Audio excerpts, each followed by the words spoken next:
Bathi abanye hey inganekwane-ke lena. Uyabona kufuneka ngibuyele esikoleni ngiyofuna i-school fees noma ngekuthisha webalo eke ngitshela ukuthi ubani omkhulu 18 no45. Cha, thina nje kwaZulu Natal ngani zakwethu angifuni ngisho kule ngihloniza ngunanaza. Asinawo premier, asinawo undunankulu. Qobo osekhona nje manje usafuthumezela isihlalo. Ngingitshele umkhonto uzoliphatha kwaZulu Natal is either you like it or not. Uyazi naye umphembo ukuthi la ekhona la bekwe khona uyamudla unembeza ukuthi akufanele ngabe ngila. Njengoba nibona kutshalwa amaphoyisa kwaZulu Natal vele babefuna ukwenza la. Mina ngifuna ukwazi ukuthi kanti makuthiwa ugovernment makukhulunywa ngohulumeni ukhulunywa ngamadoda athizeni ukuthi uhulumeni ngazi ukuthi abantu uma abantu bevotile ngobuningi babo yiba bakhetha uhulumeni.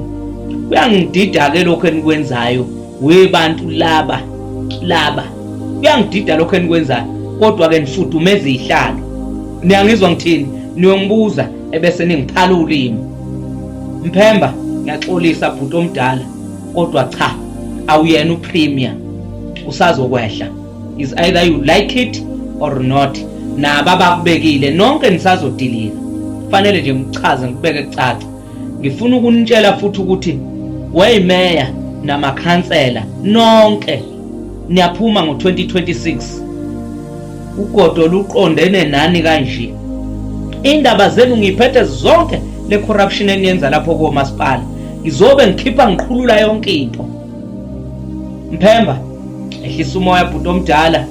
Cha, upremier usazokhethwa la emkhontweni ukuthi ngayiphi inyanga ngaluphi usuku yilokho nje ngingakakwazi. Kodwa nje yonke lento eniyenza oganu lama joining venture wenzile hayi khohlwani bafana bakithi into engekho sidalo nisazophuma nonke nisazodilizwa nonke na kanjani.